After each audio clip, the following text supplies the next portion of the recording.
Trump. Anyway, he is the author of numerous articles in academic journals, and he has presented at many national and international conferences. Dr. Einhoff has served as the Dean of the Bolt School of Business since July 2012. In the spring of 2016, he stepped up to serve as the acting president of the Mount.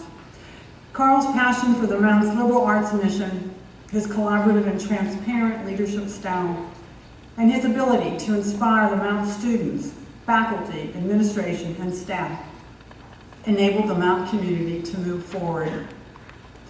Dr. Einhoff will leave the Mount in June to assume the presidency at the Indiana Institute of Technology, or more fondly called in Indiana Tech.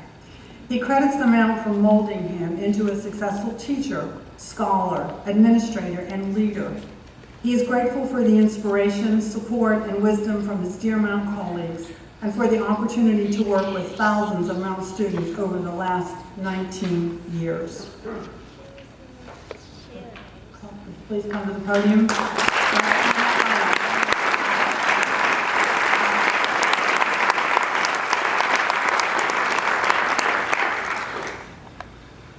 Thank you, Dr. Hunter Severa, for that very kind and generous introduction. Good afternoon. I'd like to begin by thanking all of you, President Traynor, Provost Hunter Severa, Dr. McCarthy, Dr. Ward, fellow deans, my dear faculty colleagues, students, parents, and families, for indulging me in this opportunity to speak to you. I'll admit that I agreed to do this knowing that I would follow a fantastic speech given by Catherine Wu, our Flanagan Prize winner. And Catherine, you did not disappoint. Bravo. I was blessed to have the opportunity to travel with Catherine on a study abroad trip to China, and I'll admit that spending time with this intelligent, humble, friendly, and spiritual young woman was a highlight of the trip. Catherine, your reflection on what Mount St. Mary's means to you was incredibly inspiring, and your words reaffirmed for me that we are getting it right. We truly have created an educational experience that is deeply rooted in the Catholic vision of the person and that prepares students for a successful engagement with the world. So while Catherine embodies everything that we do right for students, I'd like to humbly suggest that the Mount has also done the same to develop its faculty, and especially this faculty member who stands before you.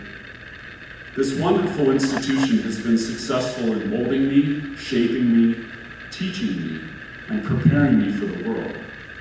Now, I wasn't as quick of a learner as Catherine. It's taken me 19 years to graduate.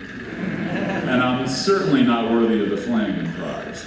But I stand here today in front of my faculty colleagues, and in the spiritual presence of faculty colleagues already past, grateful for the education that I've received at Mount St. Mary's. And while I'm getting increasingly sentimental as the date of my departure gets closer, I know that I'm ready for Indiana Tech because of everything I've learned here. So the purpose of my talk today is to share my perspective of the incredible learning opportunities the Mount provides for its faculty, and how these opportunities parallel what we offer our students. So I first stepped on the Mount St. Mary's campus on Tuesday, February 3rd, 1998, the day of my campus interview. Now, how do I remember this exact date? Well, certainly it was a memorable day, but a momentous event occurred in my life 3 days earlier. My wife, Maria, and I had our first child, Nicholas Paul. And because I was here on campus for my interview, I actually missed the opportunity to drive Maria and Nicholas home from the hospital. My own mom was kind enough to fill in for me, and in the end, I guess it was a good trade-off. So I came to campus filled with the joy of being a new father, and I walked into Provost Carol Hines' office, armed with a big smile and a set of pictures of my beautiful newborn. I remember that Carol had a plastic toy gun on her desk, and I asked her if she took it from a student. And she said, "No, it's mine, and I use it to fight off demanding faculty members." I laughed too. During the interview, Carol asked me a question that I admit now that I was not prepared for. I was not the product of a liberal arts education.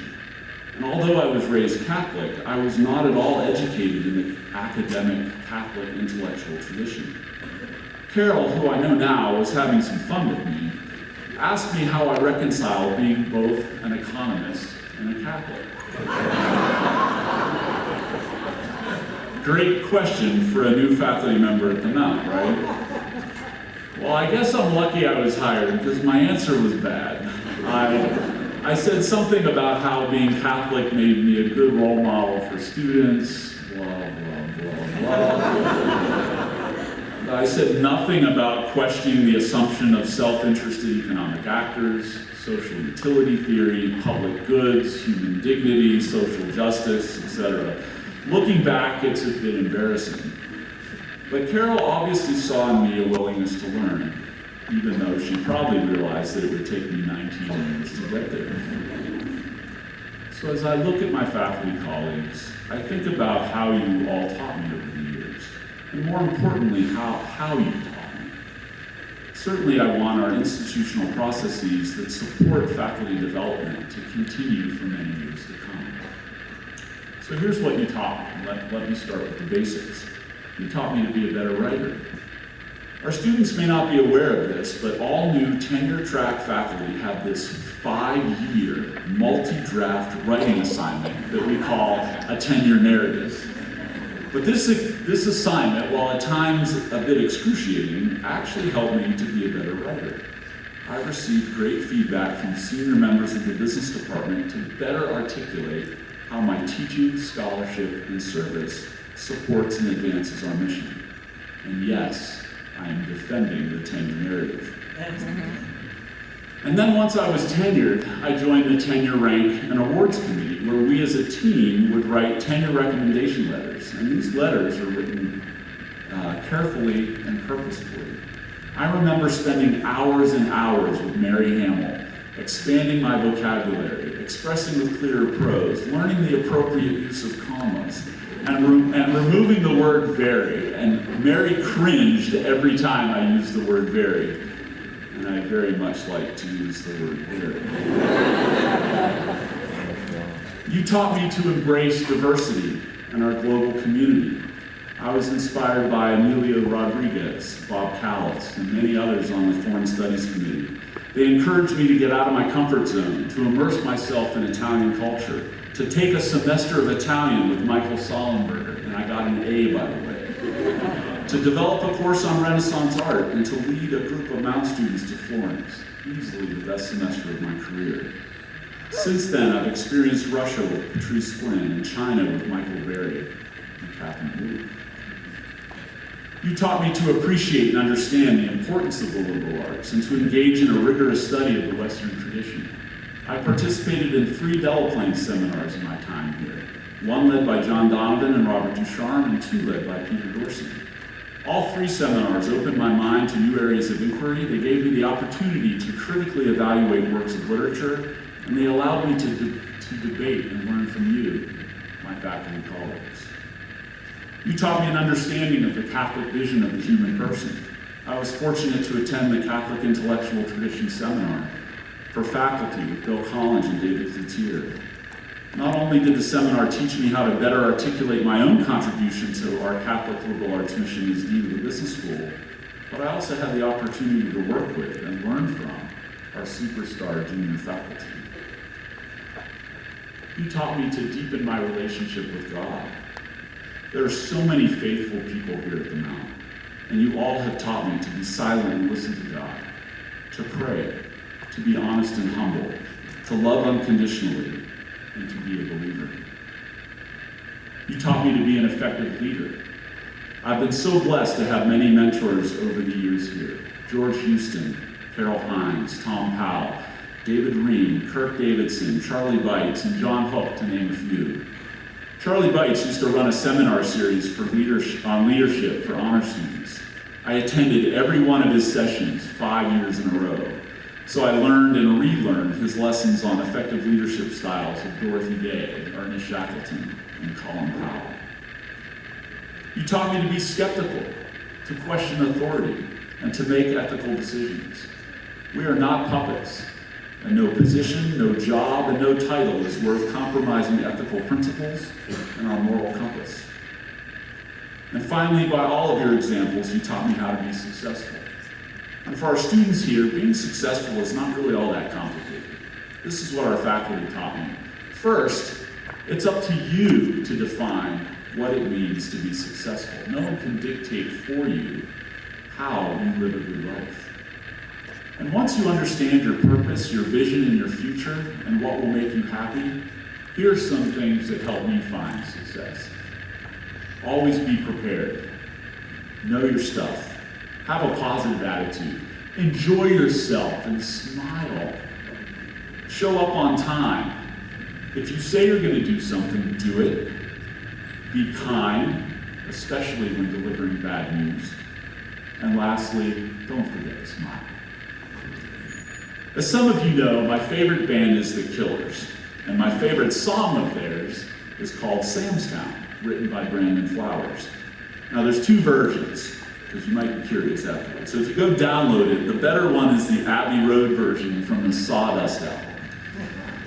Okay, so The Killers are from Las Vegas, and that's where they got their start. For years, they were the house band at the Sam's Town Casino and Hotel. It's a good distance from the Vegas Strip. And now Brandon Flowers may not be in Sister Anne's league when it comes to poetry, but I think his words in this song are relevant for our students and me, who are soon to be graduating and leaving the Mount. In the song, Brandon Flowers and the Killers have just been offered the opportunity to leave the Sam's Town Hotel and Casino and tour the world, beginning in London. So Brandon describes the feeling, and I promise I won't sing.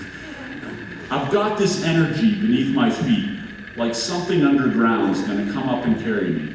I've got this sentimental heart that beats, but I don't really mind what's starting to get to me.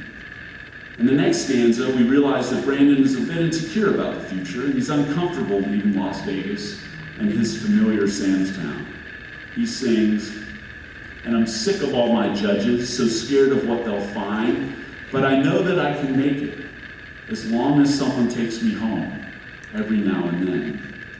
And then the song crescendos with, "You know, I see London, I see Sam's Town, holds my hand and lets my hair down, rolls that world right off my shoulder. I see London, I see Sam's Town." The Mount is my Sam's Town. It's where I've grown up, it's where I've learned my craft, it's my home. And I know that wherever I go from here, I will be okay, because I'll always carry the Mount with me. Anytime I have doubts or fears or insecurities, I'll close my eyes and I'll bring myself back here to a place where I have great support and comfort. You've taught me so much, and I will take what I've learned with me to Indiana Tech. And Indiana Tech will become a better place because of all of you. Now back to my newborn son, that son who was 3 days old when I first arrived. Well, this story has come full circle for me and Maria, and our newborn is now a fine young man and a student here at the Mount, a member of our freshman class. Maria and I can think of no better compliment to our faculty, administration, and staff than to trust you with the education of our son. And they're all here today. Maria, Nick, and Thomas. Okay.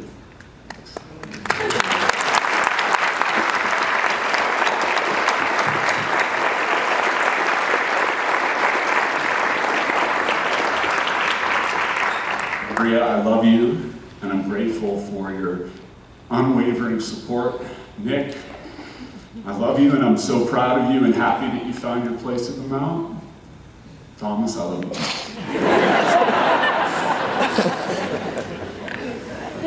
Watching the Mount experience through Nick's eyes this semester has reaffirmed everything I love about this place.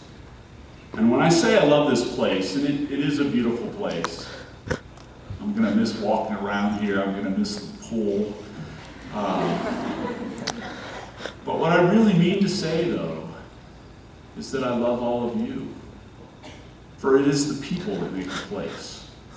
You are my Sam's Town, and I love you. I will always be grateful for each and every one of you. May God continue to bless you. Thank you for this opportunity.